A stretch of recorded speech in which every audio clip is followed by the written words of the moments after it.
وخدوني والله معاكم يا زوار النبي، أنا نفسي أزور وياكم الصلاة على النبي. وخدوني والله معاكم يا زوار النبي، أنا نفسي أزور وياكم الصلاة على النبي. وخدوني معاكم صحبة، ده أنا نفسي أزور الكعبة. وخدوني معاكم صحبة، ده أنا نفسي أزور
حبايبي من كل مكان، شرفتوني نورتوني. فيديو النهارده يا جماعه جميل جدا جدا، فياريت كده من كل اخ واخت بيتفرجوا عليا جديد ينزلوا بسرعه يحطوا لي لايك ويشتركوا في القناه وصلوا بينا على الرسول عليه افضل الصلاه والسلام.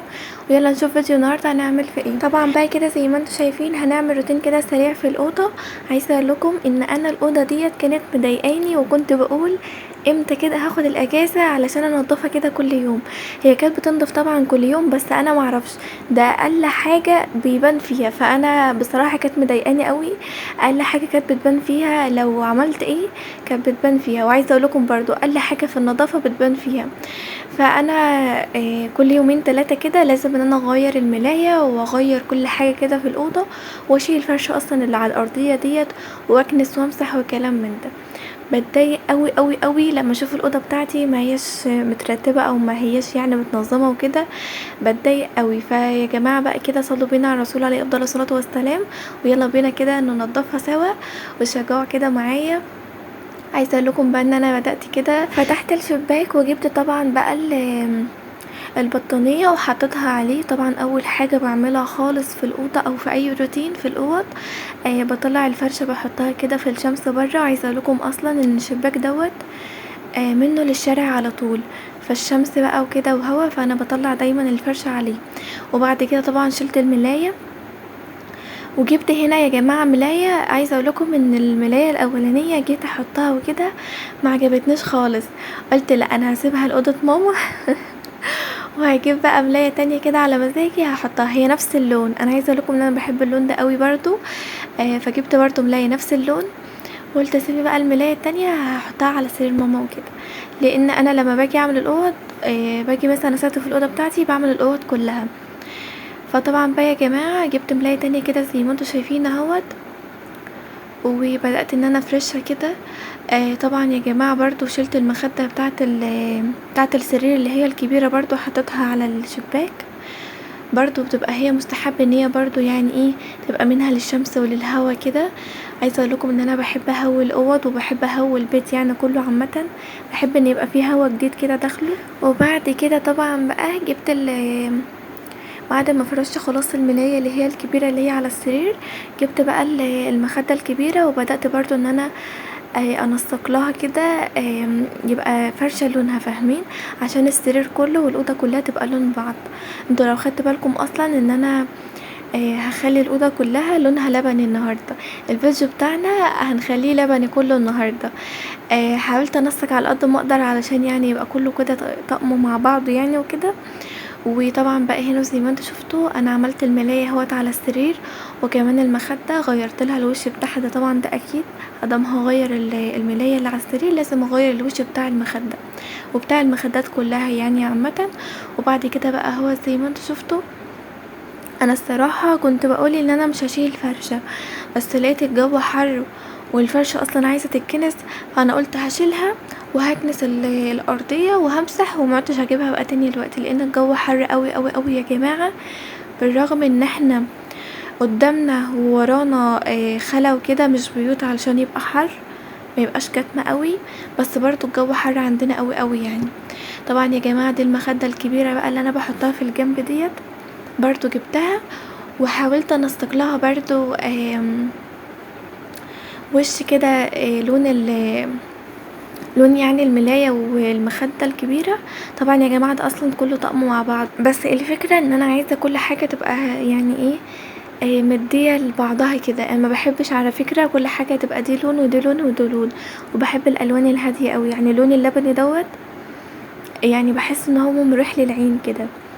وبعد كده بقى جيت هنا على الكومودين وشلت برضو الفرشة اللي هي عليه، وحاولت اجيب كده فرشة لونها لبني برضو. انا مش عارفة ايه اللون اللبني معانا النهاردة في الفيديو، بس لما فرشت الملاية وكده حسيت ان اللون اللبني مخلي الأوضة لونها حلو اهو بقى كده زي ما انتوا شايفين. هحط بقى على الكومودينو برضو فرشة كده لونها لبني كده، وبرضو هشيل الفرشة اللي على الأرضية ديت، هشيلها بقى وهنفضها برا بقى بمعرفتي، بس بقى المهم ان انا هشيلها علشان اكنس وامسح. صلوا بقى بينا كده على الرسول عليه افضل الصلاة والسلام، واللي لسه ما حطليش اللايك ينزل يحطلي اللايك. طبعا هنا خلاص عملت الكومودين اهوت، جبتله فرشة لونها لبني، وعملت برضو السرير والمخدات لونها لبني. انا كان هين عليا اغير الاوضة كلها واخليها لونها لبني. وبعد كده بقى اهوت حسيتوا بقى ان انتوا ان الاوضه كده راقت كده وبقى لونها كده هادي كده ومريح للعين كده، صح؟ احسن من الاول بكتير، احسن من الملايه لون والمخده لون وكده. لا انا ما بحبش كده الصراحه، بس احنا بنبقى مجبرين على كده. فطبعا بقى هنا جبت برضو وش كده للمخده الصغيره دي، لقيته قلت والله ما هسيبه، برضو هجيبه وهحطه على المخده الصغيره دي، لونه لبني برضو. يعني عايزه اقولكم ان الفيديو بتاعنا النهارده كله لبني في لبني. لون اللبني اصلا مش وحش يا جماعه، انا عن نفسي بحبه قوي. وجيت بقى هنا خلاص اهوت شلت الفرشه بقى اللي على الارضيه، قلت هي مش ماشيه خالص مع اللبني بتاعي ده كله، لازم ان انا اشيلها وهسيب بقى الارضيه زي ما انتوا شايفينها كده. بس انا هكنس وهمسح طبعا، مش هسيبها كده خالص. بس اللي هو انا بقى